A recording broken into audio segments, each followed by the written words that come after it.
태극정사 앞 정원에는 가을빛이 내려앉고 있었다. 형형색색의 기와묘초들이 저마다 다른 빛깔로 피어 있었고 가을바람이 지나갈 때마다 꽃과 잎들이 잔잔하게 흔들렸다. 수백 명의 청중이 정원을 가득 메웠다. 오늘은 태극정사의 가을맞이 특별 강연이 열리는 날이었다.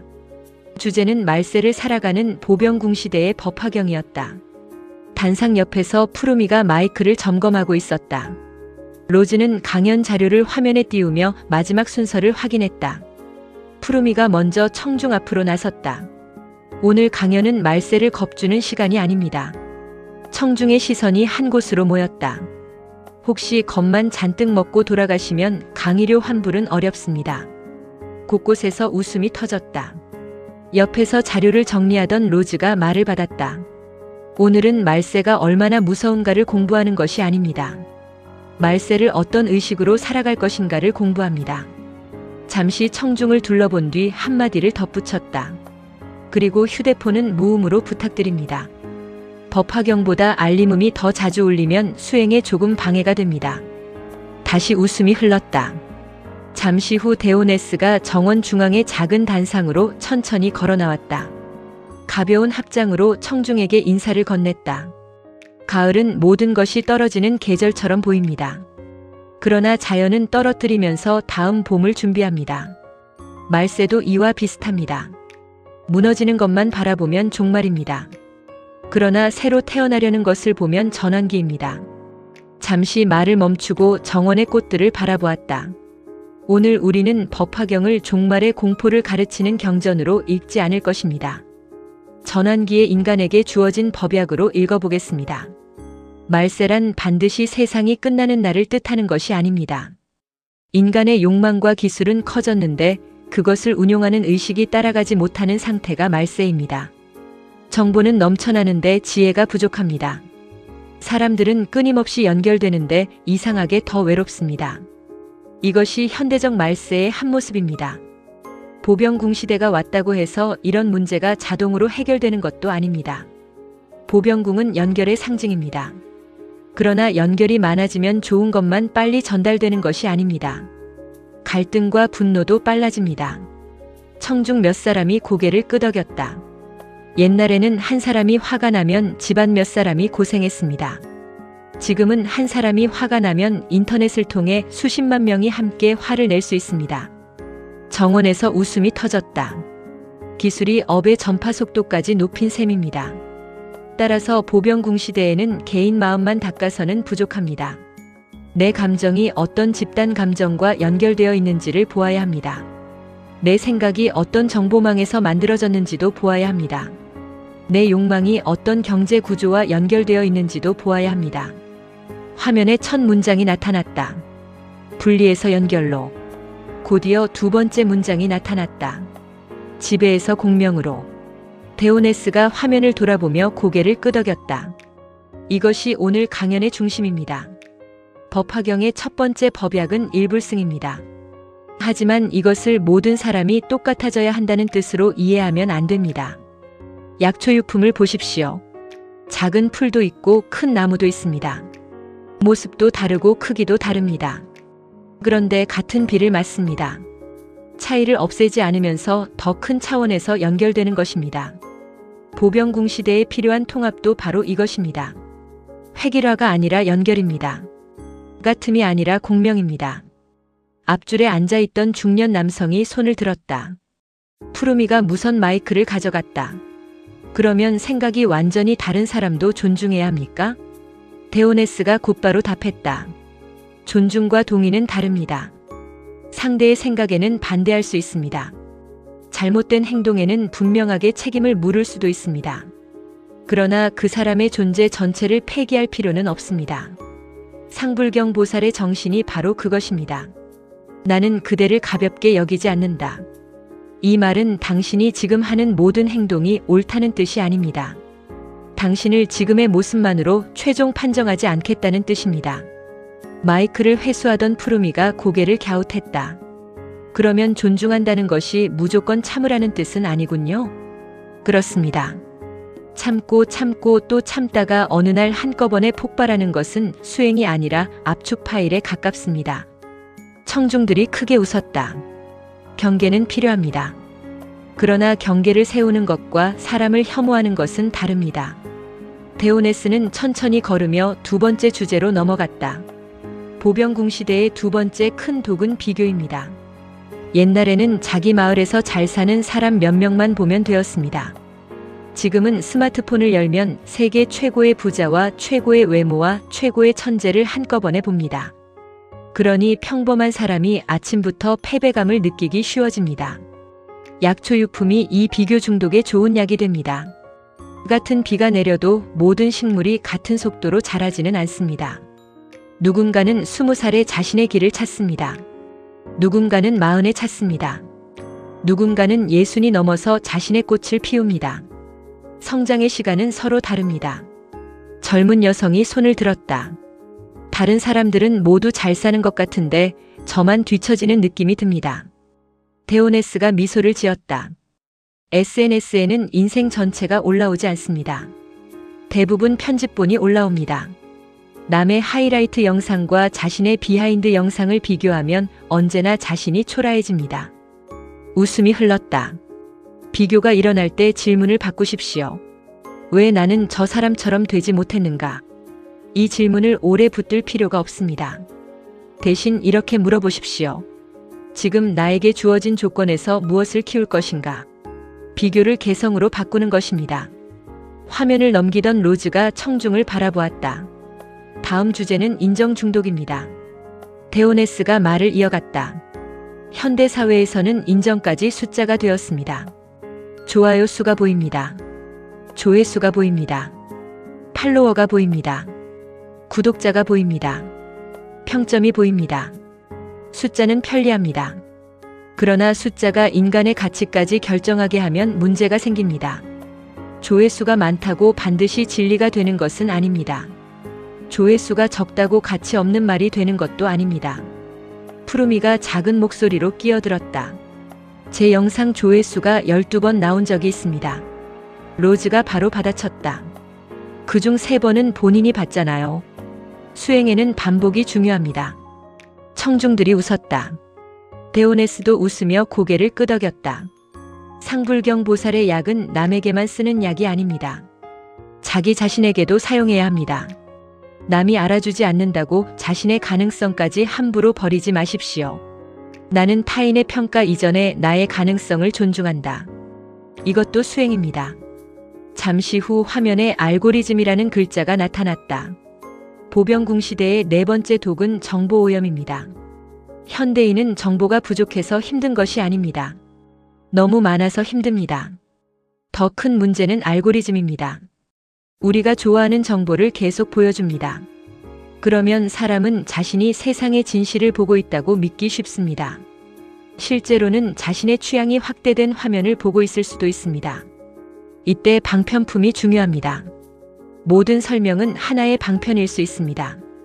전문가의 설명도 방편입니다. 종교의 언어도 방편입니다. 사주와 타로와 점성학도 방편입니다. AI의 답변 역시 방편입니다. 방편을 절대 진리로 만들면 약이 다시 독으로 변합니다. 청중석 뒤편에서 한 사람이 손을 들었다. AI가 앞으로 인간보다 더 똑똑해지면 우리는 무엇을 해야 합니까? 계산 능력과 존재의 방향은 다른 문제입니다. AI가 세상의 많은 정보를 알고 있어도 인간 대신 무엇을 사랑할지 결정하지는 않습니다. AI에게 질문은 맡길 수 있습니다. 하지만 삶의 책임까지 넘겨서는 안 됩니다. AI가 무엇이라고 답했는가 보다 더 먼저 물어야 할 것이 있습니다.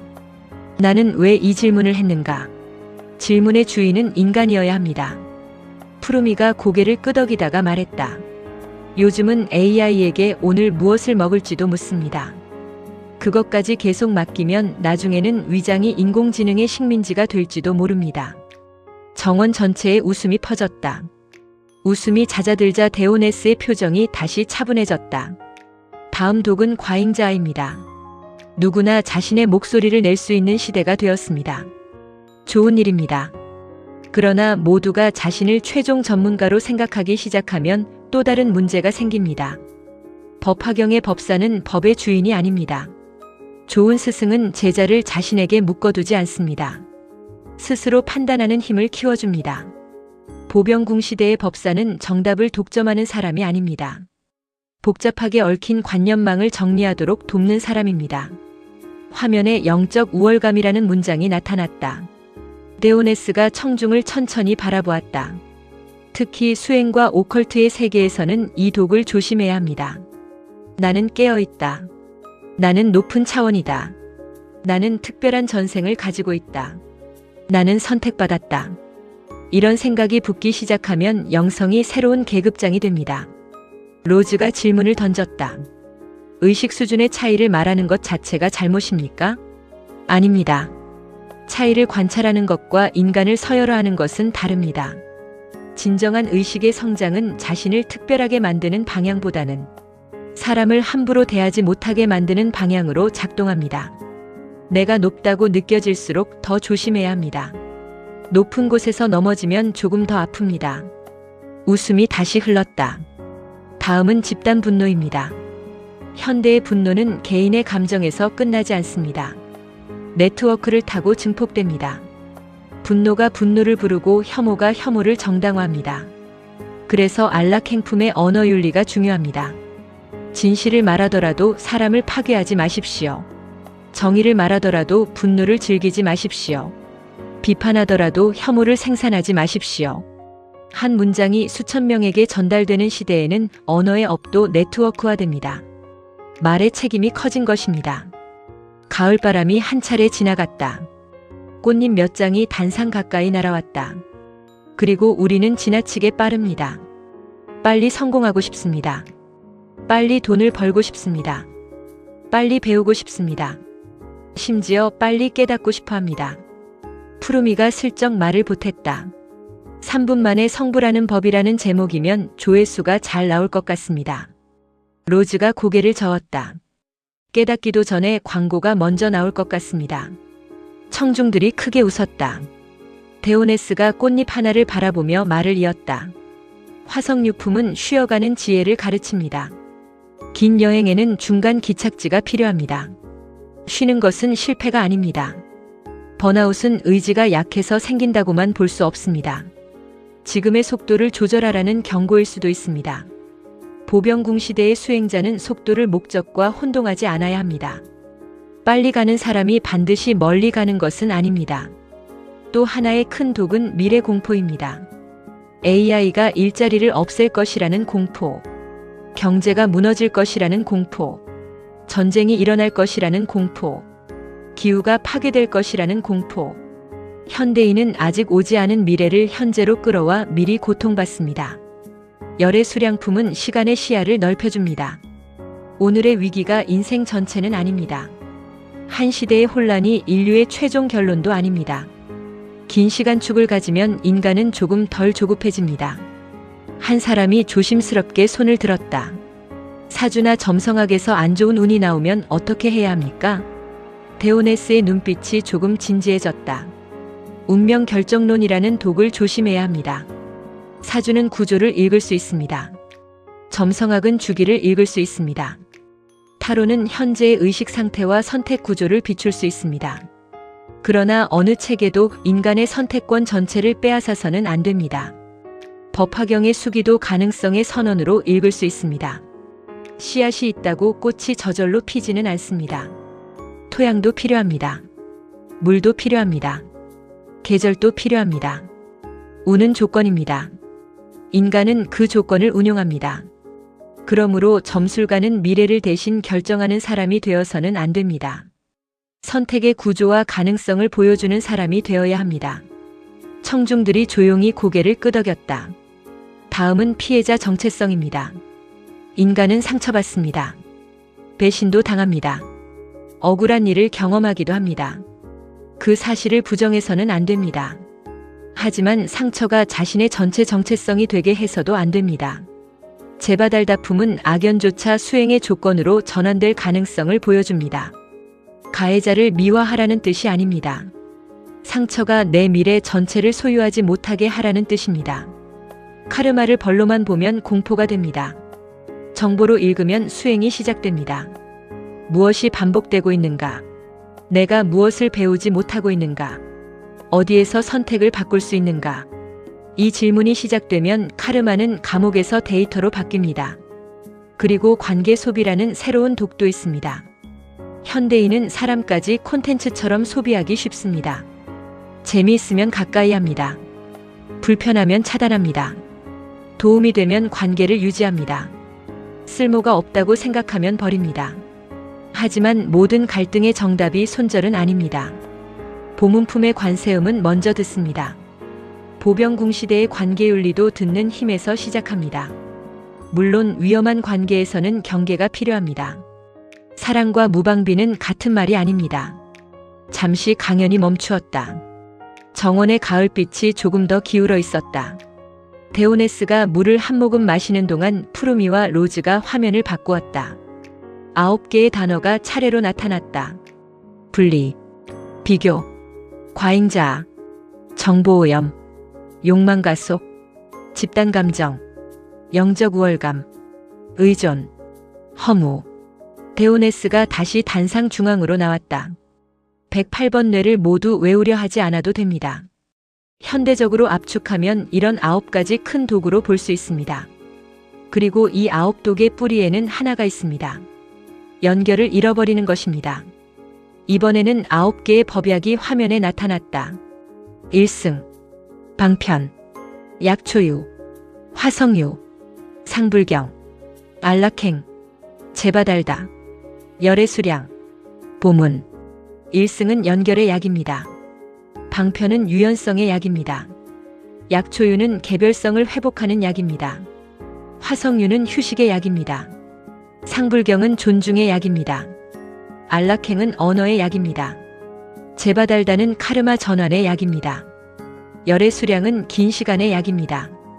보문은 공감의 약입니다. 청년 한 명이 손을 들었다. 실제 생활에서는 어떻게 수행해야 합니까? 복잡하게 시작할 필요 없습니다. 하루를 마치며 4가지를 물으십시오. 오늘 어떤 독이 작동했는가?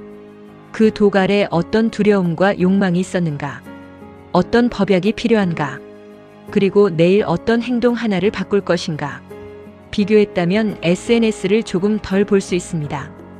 화가 났다면 바로 댓글을 쓰지 않을 수 있습니다. 틀린 정보를 올렸다면 수정할 수 있습니다. 사람에게 상처를 줬다면 사과할 수 있습니다. AI의 답을 맹신했다면 다른 자료와 비교할 수 있습니다.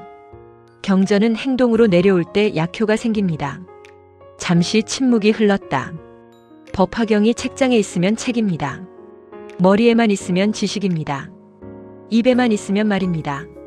하지만 갈등의 순간에 작동하면 그때 법이 됩니다. 청중의 분위기가 한층 진지해졌다. 데오네스가 천천히 말했다. 그리고 마지막으로 아주 미세한 독 하나를 말씀드리겠습니다. 나는 보병궁 시대를 이해했다는 교만입니다. 몇몇 사람이 웃었다. 새 시대를 말하면서 자신을 높은 위치에 놓으면 옛 시대의 권위주의를 반복하는 것뿐입니다. 보병궁 시대의 사람은 세상의 중심이 되려고만 하지 않습니다. 좋은 노드가 되려고 합니다. 지배하기보다 연결합니다. 사람을 자기 주위에 붙잡아 두기보다 서로 연결되도록 돕습니다. 답을 내려주기보다 좋은 질문을 할 수 있도록 돕습니다. 이것이 보병궁 시대의 법사입니다. 로즈가 마지막 질문을 받겠다는 손짓을 했다. 뒷자리의 노년 여성이 천천히 손을 들었다. 푸르미가 마이크를 가져갔다. 그러면 말세에도 희망이 있습니까? 데오네스는 바로 답하지 않았다. 한동안 태극정사 앞에 피어있는 수많은 꽃을 바라보았다. 저 꽃밭을 한번 보십시오. 청중의 시선이 자연스럽게 정원으로 향했다. 꽃들은 같은 색이 아닙니다. 같은 크기도 아닙니다. 같은 향기를 내지도 않습니다. 그런데 하나의 정원을 이루고 있습니다. 나는 그것을 희망이라고 생각합니다. 말세에 독이 많다는 것은 수행할 재료도 많다는 뜻입니다. 독을 무조건 두려워하지 마십시오. 먼저 읽으십시오. 분노가 올라오면 무엇이 침해되었다고 느끼는지 묻습니다. 질투가 생기면 내가 무엇을 원하는지 묻습니다. 두려움이 올라오면 무엇을 준비해야 하는지 묻습니다. 외로움이 생기면 어떤 관계를 원하는지 묻습니다. 번아웃이 오면 어떤 속도를 바꾸어야 하는지 묻습니다. 그러면 108번 뇌는 108개의 저주가 아닙니다. 108개의 경보장치가 됩니다. 그리고 108개의 각성 기회가 됩니다. 옆에 서 있던 푸르미가 조용히 물었다. 결국 독을 없애기보다 읽어야 한다는 말씀이군요. 그렇습니다. 독을 정보로 읽고 정보를 지혜로 바꾸는 것입니다. 자료를 정리하던 로즈가 말을 이었다. 그리고 그 지혜를 현실의 행동으로 내려보내는 것이고요. 데오네스가 고개를 끄덕였다. 바로 그것입니다.